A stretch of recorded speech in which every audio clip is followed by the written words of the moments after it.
Hartlik goeiemôre, mag hierdie baie ryklik seën as 'n wonderlike doel in die hart en lewe ook so bereik. Nou liewe vriende, in hierdie foto is daar 'n aasvoël en die ander een is 'n roofarend. En albei van hulle het een ding in gemeen op hierdie stadium en dit is in die aasvoël se pote is daar so 'n klein ou stukkie vleis wat daar is. En albei wil dit hê. En daarom die groot geveg wat daar is, die roofarend sal dikwels kos so roof van ander voëls en dit dan ook so neem dan. En in hierdie geval beskerm die aasvoël dit nou met alles wat in hom is. En op die ou end het die roofarend dit toe nou nooit aan die hande gekry nie. Nou lief vriende, as ons met u deel oor die verskil tussen redding en vervulling met die Heilige Gees, is dit sekerlik belangrik dat ons dit tog ook moet verstaan dat die Heilige Gees se werking in ons as kinders van die Here se lewe is juis hierdie saak dat ons meer soos die Here Jesus word. En daarom moet elke mens gered word en daarom moet elke persoon wat gered geword het vervul word met die Heilige Gees. Hierdie twee ondervindings word baie duidelik in die Bybel geleer. En daarom word daar so belangrik dat jy ook die verskil sal begryp, sodat jy weet wat in die lewe gebeur, dat die duiwel nie jy valse tekens kan probeer wys nie, maar dat jy waarlik in die waarheid kan staan. Nou by redding, liewe vriende, dit wat die Heilige Gees kom doen, en daar in Efesiërs 1 vers 13 word dit beskryf, hy sê, in wie julle ook nadat julle die woord van die waarheid, die evangelie van julle redding gehoor het, en wie julle nadat julle dit geglo het, verseël is met die Heilige Gees van die belofte. So hierdie teksvers sê, by my bekering, ek het die evangelie gehoor, ek het geglo en ek het die Here gevra om my siel te red, en toe die Here my siel gered het, het die Heilige Gees my kom verseël. En hierdie verseël is dat ek die vaste sekerheid het dat daar niks anders my kan gebeur. Ek kan nie weer verlore gaan nie. Ek kan nie weer 'n kind van die duiwel word nie.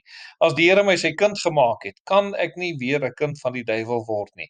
En daarom sê die Bybel dat die Heilige Gees verseël ons. Dit gee my die sekerheid dat ek 'n kind van die Here is. Efesiërs 4 vers 30 sê, en bedroef nie die Heilige Gees van God nie, deur wie julle verseël is tot die dag van verlossing. Hier word die tydperk ook aangedui, tot wanneer is iemand verseël? Tot die dag wanneer die Here sy kinders kom haal, of tot by die wederkoms, of as die dood dan nou aanbreek. Tot daardie dag is ons verseël. So dat jy kan nie in hierdie leeftyd weer verlore gaan, nie, liewe vriende, omdat die Heilige Gees van God jou verseël by jou redding. Wat 'n wonderlike werk doen die Heilige Gees van God nie vir ons as mens nie. Daarom die ernstige vermaning en oproep, bedroef dan nie die Heilige Gees nie. Maar die kind van die Here, wat gebeur met hom nou dat hy verseël is deur die Heilige Gees by die vervulling of dat hy vervul word met die Heilige Gees? Wat is die verskil? In Handelinge 4 vers 8 staan daar daarop sê Petrus vervul met die Heilige Gees aan hulle owerstes van die volk en ouderlinge van Israel. So hier word baie duidelik 'n ernstige klem gelê daarop dat Petrus was nie net gered nie, maar dat iets met hom gebeur, hy's vervul met die Heilige Gees. En wat gebeur met vervulling met die Heilige Gees dan? By vervulling met die Heilige Gees gee ek my hele lewe, elke aspek, my wil, myself, alles van my, word aan die volle beheer van die Heilige Gees oorgegee, sodat hy dit alles kan gebruik as om 'n getuie te wees tot eer van die naam van die Here. Ons lees daar in Handelinge 4 vers 31, en toe hulle gebid het, is die plek geskit waar hulle saam was, en hulle is almal vervul met die Heilige Gees en die woord van God met vrymoedigheid begin spreek.